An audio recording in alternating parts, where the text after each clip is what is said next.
El 31 de agosto del año pasado, el hoy presidente Donald Trump hizo unas declaraciones una vez visitara la Ciudad de México. We will build a great wall along the southern border. And Mexico will pay for the wall. Después de estas declaraciones, muchos periodistas y politólogos comenzaron con una ola de críticas hacia el ese entonces candidato presidencial y sobre todo hacia la pasividad mostrada por la diplomacia mexicana. Esto, junto con una serie de problemáticas que se viven en Europa, nos llevan a preguntar sobre los problemas que se viven en las fronteras, en este caso específico sobre México y Estados Unidos. Sin embargo, en estas declaraciones pocas veces se toma en cuenta la perspectiva histórica, una perspectiva que no solo involucra una simple mirada al pasado, sino más bien nos hace reflexionar sobre el trasfondo del problema de las fronteras. Por esta razón, nosotros hemos querido responder las siguientes preguntas. ¿Qué es una frontera? ¿Cómo se forma? ¿Y cuál ha sido su relación entre México y Estados Unidos? Ahora, si queremos atender esta problemática a profundidad, debemos emplear una perspectiva histórica y comparativa. Solo así veremos claramente tres premisas con respecto a qué son las fronteras. Las fronteras no son líneas naturales establecidas por el Estado. Requieren diálogo y negociación por parte de los agentes involucrados. Pero a diferencia de lo que se cree, en esta negociación pocas veces serán los gobiernos centrales y los estados nacionales quienes intervienen en el establecimiento de las fronteras. En realidad, son los mismos actores locales quienes pelearán por establecer límites y lo harán con objetivos muy específicos a sus necesidades.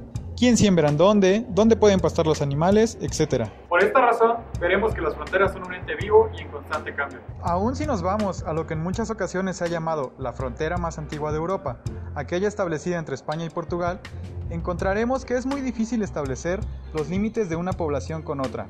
Y más aún, que en muy pocas ocasiones esto incumbirá a los estatales, incumbe a quienes usan el territorio, a los campesinos, a los ganaderos, a los religiosos que realizan sus labores sacramentales, a la policía, a quienes cobran impuestos. Veamos entonces al territorio que incluso en el nombre encierra la problemática fronteriza, la contienda. Este territorio está situado en zona extremeña, justo entre lo que hoy es España y Portugal. Los orígenes más antiguos de pleitos con respecto a quien tiene permiso para cultivar en esta zona datan de los años 1312, y no se definió sino hasta 1955. 600 años más tarde. Los involucrados fueron muchos, pero principalmente estaban dos, Aroche y Encinasola. Ambos estuvieron disputándose la capacidad de cultivar la tierra y de pastar a su ganado, así como de cobrar impuestos y hacer valer la justicia entre unos y otros pueblos durante todo este tiempo. Y los problemas no eran nada más administrativos, constantemente estaban involucradas armas y al defender las tierras, que según ambos les pertenecían legítimamente, no dudaban en asesinarse los unos con los otros.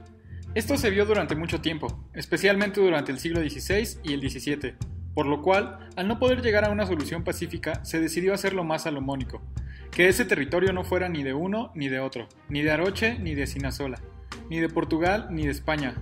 Era literalmente tierra de nadie. Así se mantuvo hasta los siglos XVIII y XIX, tiempos en los cuales por las enormes guerras que se vivían entre todos los imperios, se necesitó aprovechar mejor las tierras y sacar más impuestos de los pueblos. Fue entonces que se decidió retomar la problemática y decidir de quién era la contienda. Unos decían que de unos, otros decían que de otros, unos presentaban pruebas supuestamente fehacientes, otros presentaban las suyas. Al final, de nuevo, no se halló jamás solución clara, pero esta vez se decidió acordar una solución aún más salomónica. Cada quien una mitad. Esto pareciera lo más justo, ¿no?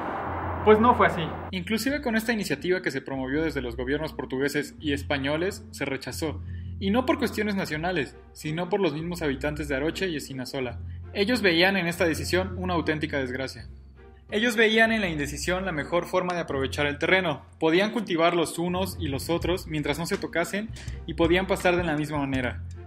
Es más, esto les daba una ventaja. Cuando los gobiernos querían cobrarles impuestos, unos habitantes decían pertenecer a otro pueblo para no pagar nada y viceversa. De esta manera cambiaban de nacionalidad cuando les convenía y ciertamente la mayor parte de las veces les convenía. Por eso, aunque en 1893 y 1894 y luego en 1926 y 1932 se trató de delimitar con una línea clara la división de ambos pueblos y de las naciones, no se pudo realizar. Tuvo que pasar aún más tiempo. En 1955, cuando finalmente se pudo acceder a un borde de piedras que marcó la supuestamente frontera más antigua de Europa. Una frontera que, como vemos, tardó 650 años en verdaderamente terminarse. Ahora pensemos en uno de los acontecimientos que más marcó la historia de nuestro país, la separación de Texas y su anexión a los Estados Unidos. Pensemos, ¿cuáles fueron las causas de este acontecimiento?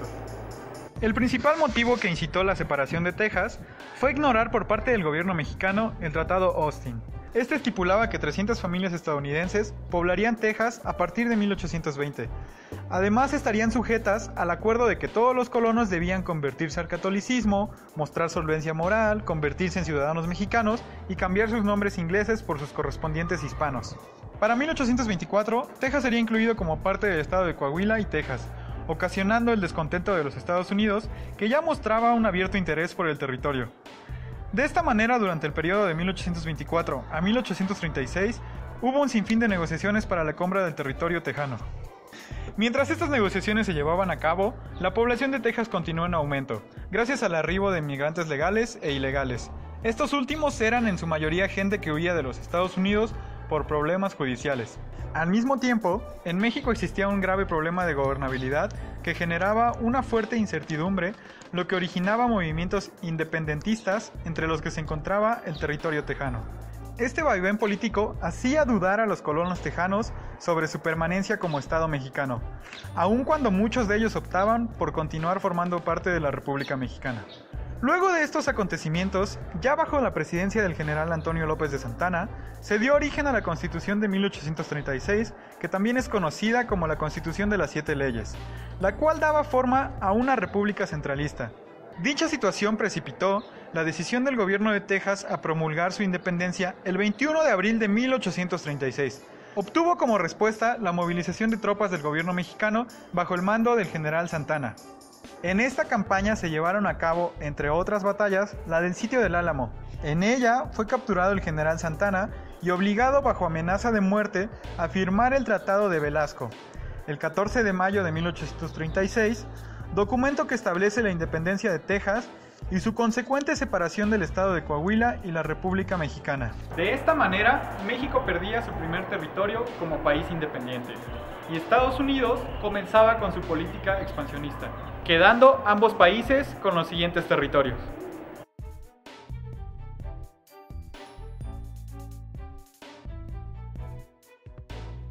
Como hemos visto, tanto en la problemática de Texas como lo ocurrido entre España y Portugal, las fronteras se han tenido que negociar. No es nada más que España decidiera ceder un territorio o que Portugal quisiera apropiarse de un lugar. Eran los actores locales quienes estaban involucrados en estas disputas. Solamente hasta después se involucraban los estados, y en ocasiones, como vimos con Texas, llegaban cuando el proceso ya casi había acabado. Entonces, ¿cómo se hacen los límites? Se hacen a través de negociaciones profundamente problemáticas, y generalmente no involucran cuestiones de patriotismo, debido a que esto es solo un discurso. Lo que les importaba en realidad eran sus propios intereses, dónde sembrar, dónde pastar, etc. Así es como se hacen las fronteras, usándolas. Por esta razón decimos que las delimitaciones no son líneas permanentes, sino auténticos seres vivos que están en constante cambio y transformación. Volvamos entonces al discurso de Trump. We will build a great wall along the southern border.